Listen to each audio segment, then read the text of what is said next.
person. Do everything you can to persuade those people in a way that they will understand and in a way that they'll accept. You know, I come from a family that's very different from my in-laws, from my wife's family. And honestly, neither one of those families are very open-minded from two totally different closed-minded perspectives. They're very different. And through this, I've managed to break through over many, many years to start to awaken them to some things. I mean, in fact, spoke with my mother-in-law just yesterday, and she, you know, I actually bought her an Avatar Blu-ray. Wow. And great movie, I think. That is a very, very powerful movie. Speaks to a lot of different facets of spiritual awakening and awareness and things like that. But the baseline, and this is where I always talk about working up the totem pole. It starts at the bottom. Now, from a highly enlightened perspective, we understand that spiritually, the universe, as most people know it, is not really as it exists, and I believe that. Now, from her perspective, looking at it from a lower level, she spoke to me after she saw the movie, and she said, because I asked her, I said, what was the most powerful part of the movie for you? What was the most changing part of the movie for you? Because that was something that she was, she was very excited about the movie. She told me, she said, toward the end of the movie, when the human colonel, I think it was a colonel, was preparing the human Marines for the invasion of the Na'vi, of the native people there on Pandora. And this is important. I want your listeners to listen up to this. I want very carefully. He's describing the Na'vi as a savage, brutal, dangerous group of people. These people are terrible. You really want to be careful. We have to go out there and attack full force. These are dangerous people that will end us. They're bad people. This is death in the bushes. Mm-hmm. Very, very important. Because if you think about these Marines that were about to mount this assault on the native people, they're probably not the guys who go out and slaughter women and children naturally. These are probably not people who will respond to that and naturally extinguish other life forces. That's right. So what your listeners need to realize right now is the power of psychological manipulation through propaganda and through inserted cognition. Mm-hmm. When someone puts a thought into your head by saying, these people are the enemy. Right. These people are dangerous. You're absolutely and that's the things that Yeah. So what are your thoughts on that? Let's get some feedback on that. Well, one thing I want to mention, you're right, of course, and that's why it's so important for us not to buy into hate, not to buy into fear. And I think that's why Obama won the Nobel Peace Prize. It's not really that he did anything. People gave the Nobel Peace Prize to America for saying, okay, the awakening world didn't want America to continue on this track of fear-based politics. Sure. And I think the Nobel Peace Prize was just the world's way of saying, oh, good, you've taken a step forward. And it's not resolved, but you've taken a step forward in terms of leaving this fear-based, us against them, good, bad modality, and having a more mature perspective of the world. There's one other thing I wanted to mention that's interesting is the very point you're making about that particular message from Avatar.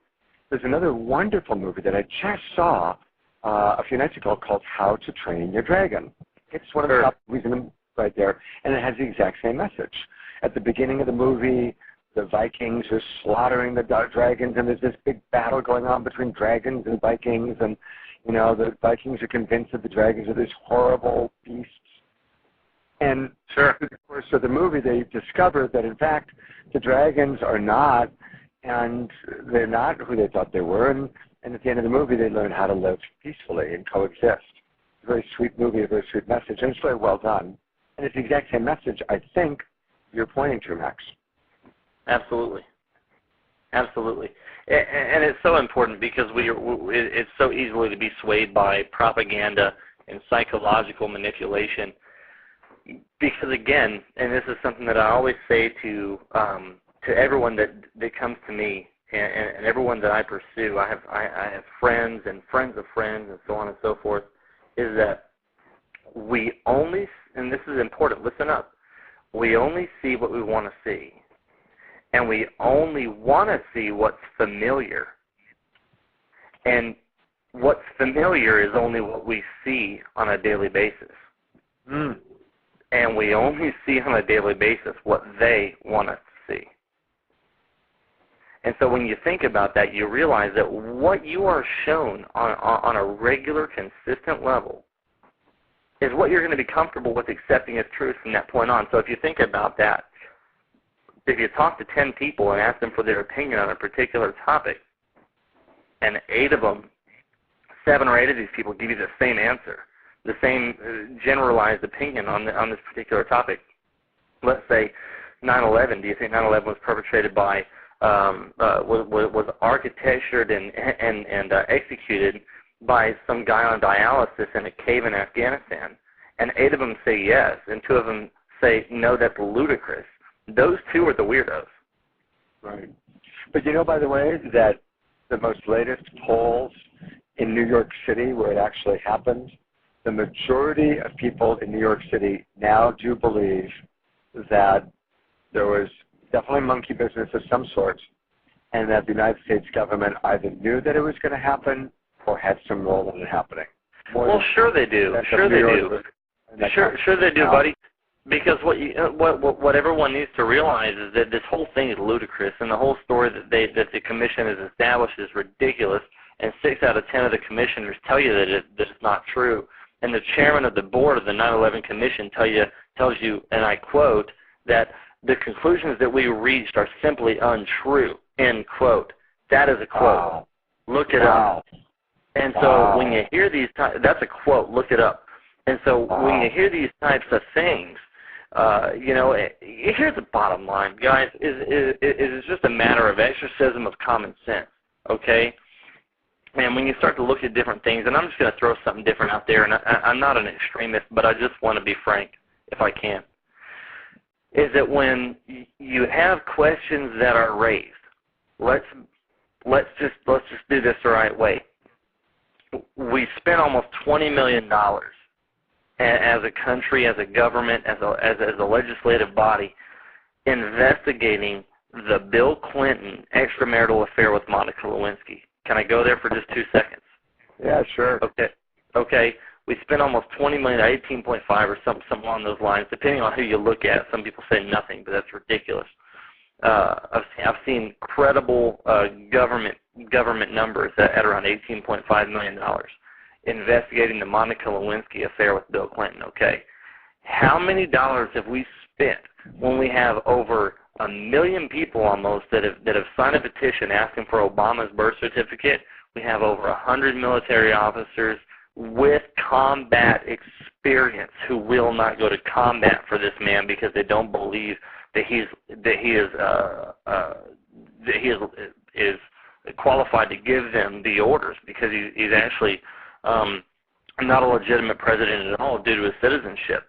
Okay, so when we have all of these types of concerns that are raised, and the government won't even look into the possibility and won't invest 1 penny into the investigation of it, I think that speaks volumes. What's your feedback on that?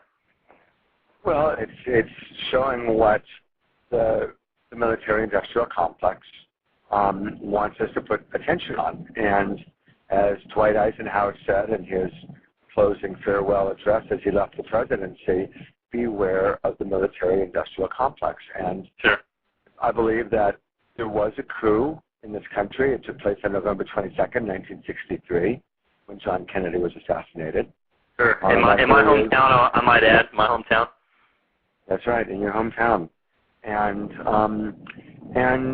since that time, the corporate interests have done, sadly for us, an excellent job of tying up the media, tying up things, and basically doing what they want to do. And I'm like you, I feel sad.